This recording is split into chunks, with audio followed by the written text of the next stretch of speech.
Hello every pony, the one and only Dark Shadow here again with yet another glorious fanfiction reading. I have another interlude reading for you guys today. Just taking a small break from the main stories I've been reading. I had found this story and I just couldn't help but read it because it's just that good, despite the fact that it's very short. Anyway, the story I have for today is called Fluttershy's Soda by BattleSisterDash. Here we go. The day was warm, the early morning sun lending its kisses to all who played under her sheltering body. Strolling leisurely along the path into town, Fluttershy began to feel a bit thirsty. The last few days had been rather trying. A new batch of kittens had arrived from an overcrowded shelter, and they were an exceptionally energetic and rowdy bunch, insisting on tearing her furniture and pestering the other animals to no end.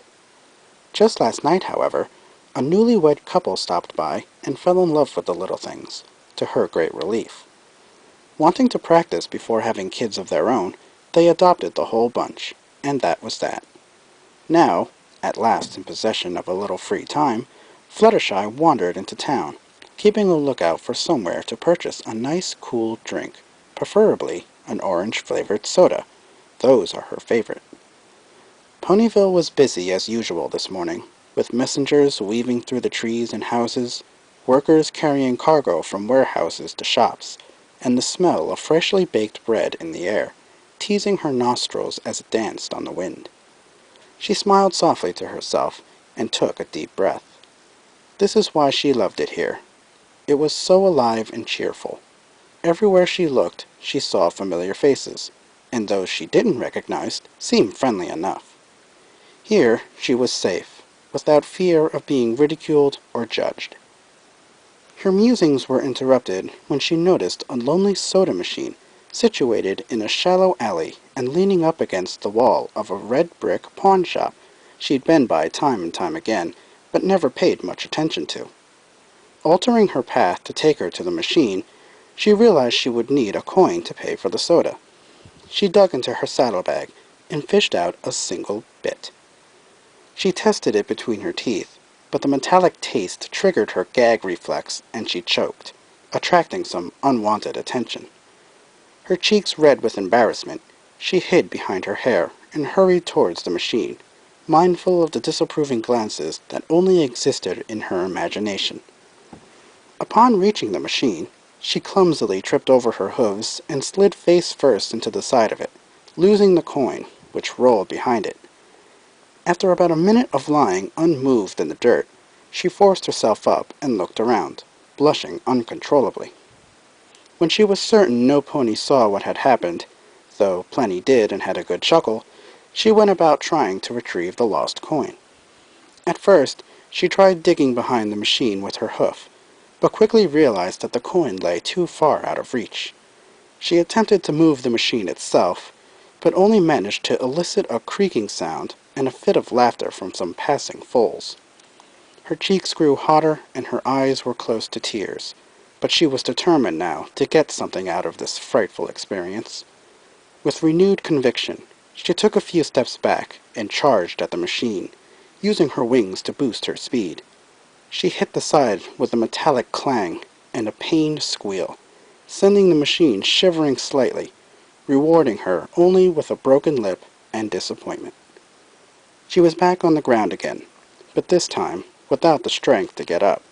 So she lay there, smacking her lips and flicking her tongue, painfully aware of her dry mouth and increasing thirst. She was plagued by the thought that she may never get her delicious, refreshing, and much-needed orange soda. Around this time, Applejack was heading into town to sell some apples at her stand when she noticed a pink and cream mass curled up in a corner between the soda machine and the wall of the pawn shop. She recognized it after only a moment's thought, for Fluttershy often curled up into a ball when frightened or embarrassed. This time, though, as she noticed while taking a closer look, she was also hurt. Not badly, but Applejack wouldn't be the most dependable pony in Ponyville if she ignored her friends when in pain, so she helped her up and asked about what had happened. I was trying to get a soda, Fluttershy began, after a few moments of hoisting and dragging as Applejack tugged her up to her hooves. But then I gagged, and they laughed at me. And then I tripped and I lost my coin, and I only had one. Tears welled up in her eyes again as she lowered her head, letting them drip down to soften the hard-packed dirt of the street. Applejack sighed and placed her right foreleg around Fluttershy's neck in a reassuring gesture. Don't sweat it, Sweet Pea. I'll just buy you one. Fluttershy looked up, and to Applejack's surprise, her look was one of horror rather than happiness. Oh no, Applejack. I can't ask you to do that for me. AJ smiled and patted her on the back. You didn't. I offered, and that's all there is to it. I won't let you refuse. Producing a single bit from her own saddlebag, Applejack stepped in front of the machine and was about to insert the coin when a tug came at her leg. Please, Applejack, I don't want to be a bother. Startled, she dropped the precious bit, which bounced from her left hoof and under the machine. She tilted her head to stare angrily at Fluttershy, who was still wrapped about her hind leg. When Fluttershy realized what she had done, she closed her eyes and smiled awkwardly up at Applejack, before begging her forgiveness.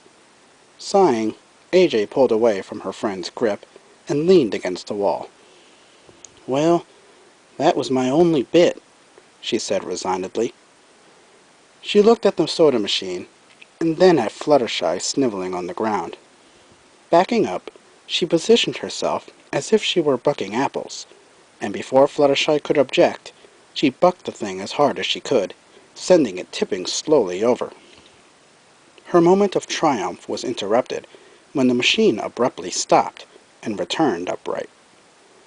After a moment's confusion, it was revealed that the machine had been caught, and by none other than Sheriff Crimebucker.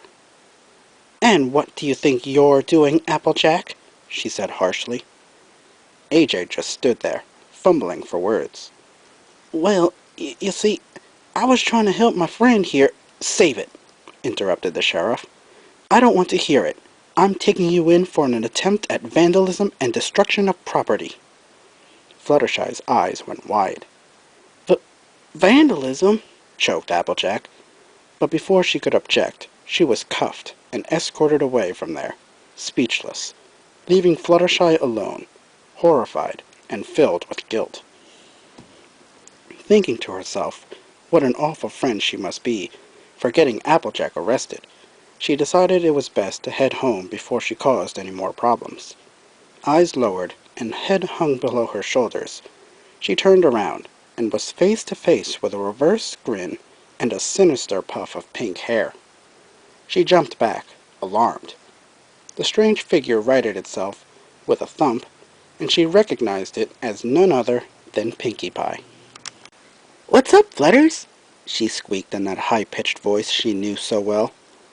Slipping out of view for a few moments, she reappeared inside Fluttershy's saddlebag, eating a cupcake she didn't remember packing. Fluttershy blew a few strands of hair from her face and relayed the whole ordeal to an awkwardly attentive Pinkie Pie, who all the while continued to take bites out of the cupcake until nothing was left. When she finished, Pinkie slowly sank down into her saddlebag and didn't re-emerge for quite some time. Fluttershy became concerned and peered into the bag, only to be forced out again by an explosion of confetti. When she deemed it safe to reopen her eyes, she saw a frightfully joyous and equally terrifying sight. Pinkie's party cannon. Said to have been forged in the fires of friendship to be the ultimate weapon against sadness, this masterly crafted confetti and whatever else Pinkie loads into it propulsion device was fearsome to behold. The glint of sun on its glossy chrome finish, the pretty pink wheels with a daisy depicted in the center, all served to instill wonder and fear into all those who lay eyes upon it. The look on your face! Squealed Pinkie, who then broke out in an incredibly animated fit of giggling that included rolling on the ground and hugging her stomach while kicking her legs out at nothing. Fluttershy composed herself a little. Pinkie? At the sound of Fluttershy's voice, Pinkie Pie snapped into a standing position at incredible speed, straight-faced, without a hint that she had been laughing hysterically a moment before. "Yes, Fluttershy?" she said, cocking her head sideways quizzically. A little unnerved, Fluttershy continued. "What exactly do you plan to do with that?" She gestured with her head over to the party cannon. Pinkie looked a little confused. "What do you think, silly? I'm gonna blast a soda thingy with it." Fluttershy was horrified, and not for the first time this afternoon. "You can't blast a machine. AJ got arrested just for kicking it." Pinkie smiled condescendingly. "Oh, my dear little Fluttershy, don't poke your nose into things you know nothing about." She closed her eyes and shook her head disappointedly. Only Pinkie Pie could frustrate her this much, she thought. But seeing as she was unable to prevent any of the incidents that occurred today, she just lowered her head to the ground and shielded her ears for the imminent blast. With a muffled bang, she confirmed that the cannon did indeed go off. But what she wasn't sure about were the other crashing noises she heard for a few seconds following the initial sound. When she opened her eyes, she noticed, to a mixture of disappointment and relief, that the soda machine was still intact and hadn't even budged. However, the wall opposite of the machine had a comically large hole in it, and peering through, she could see that for about a quarter of a mile, holes had been punched through each and every building in a straight line. At the end of the tunnel, made from newly installed doorways, was a fairly disheveled Pinkie, hanging by her hind leg from a tree branch. The party cannon was nowhere to be found. Fluttershy, not wanting to be blamed for this incomprehensible feat of destruction, spun around and immediately ran into Twilight. The two collided with an explosion of books and scrolls, which settled on and around the ponies now lying in a heap on the alley floor. Twilight was the first to get up. "Fluttershy?" she managed, still a little dazed. Fluttershy picked herself up with some difficulty, again wondering what had happened to such a promising day. "I'm sorry, Twilight. I didn't know you were there." Twilight smiled. "That's okay. You just surprised me, though I suppose I should have been paying more attention myself. That's the last time I read and walk." "I doubt it," thought Fluttershy, but she kept the thought to herself. Twilight examined Fluttershy for a moment before asking, "What's the matter? You seem a little distressed." That didn't begin to describe how she felt, but it was a start, and the genuine concern on Twilight's face was as clear as the sky when Rainbow Dash gets done with it. "Well," she began, thinking of the best way of putting things. She decided simple was best, so she simply said, "I lost my coin behind the soda machine, and Applejack's too." She shook her head when she thought of AJ. "And I got her arrested when she tried to help." Twilight, who had been nodding slowly, was now taken aback by what she just heard, and she gasped. "Arrested? Why?" she asked. Now she really looked concerned, if not alarmed. Tears forming in her eyes, yet again, Fluttershy explained how AJ had kicked the machine, and how the sheriff had noticed and taken her away. Twilight sighed, and smacked her forehead with her hoof. "Oh, Applejack." She walked over to the soda machine and turned to face Fluttershy. "Is this the machine?" she asked, somewhat redundantly. Fluttershy nodded. Twilight examined it up and down, and then peered behind it and under to locate the 2 coins. After a while, she took a few steps back and closed her eyes in concentration.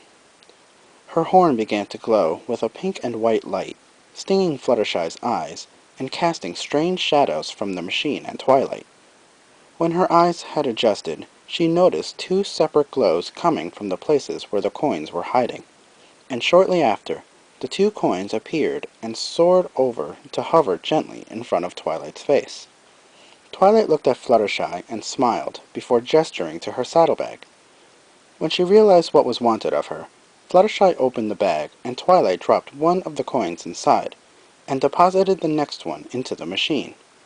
Still using her magic, She pressed the button for orange soda, and after a moment's delay, Fluttershy heard the heart-stopping clank of the bottle landing in the retrieval bin. Her mind was racing. Could this really be happening, after so much time and so much failure? She barely had time to contemplate this before the glorious fizzing drink appeared before her. She took it in her hooves, and at once noticed the strange glow disappear, thrusting the ponies back into the familiar light of midday. Her eyes burst with running water, and it's a wonder the entire of Ponyville didn't flood. She tackled Twilight in a friendly embrace, and they tumbled to the floor of the alley. Thank you so much! Fluttershy could hardly contain her excitement, much to the despair of a suffocating Twilight. When she finally released her grip, she blushed while Twilight wobbled to her feet, gasping for breath. Sorry, said Fluttershy. Between gasps, Twilight managed to say, It's all right. Fluttershy smiled and stared in awe at the brilliantly shining orange beverage she held. Twilight, after recovering, looked at her and said, Well, aren't you going to open it? At first, Fluttershy was confused. She was just so surprised that she even had the drink that she forgot what she was supposed to do with it. She popped the cap with her teeth and took one last long look before lowering it to her lips, and keeling over in pain as a piercing shriek split the air and shattered the bottle before her. Stunned into silence and inaction, she didn't bother looking for the source of the sound. The inquisitive Twilight did, however, and discovered that Pinkie Pie, now fully recovered, had found a salamander under a rock, and was delighted to have a new friend, hence the shriek. When Twilight looked back, she saw Fluttershy staring blankly into space, eyes wide, a single tear trailing down her cheek. The end. Well, I must admit that was a very cute little story. I don't know about you, but I enjoyed that quite a bit. It's not very common you come across stories like this, and having done so, I personally loved it. It's easily a 10 out of 10 for me. Well, it's happened again, ladies and gentlemen. You've wasted another perfectly good chunk of your life listening to me. I hope you have enjoyed this reading as much as I have, and I hope to do another one really soon. So, until next time, the one and only Dark Shadow here, signing off.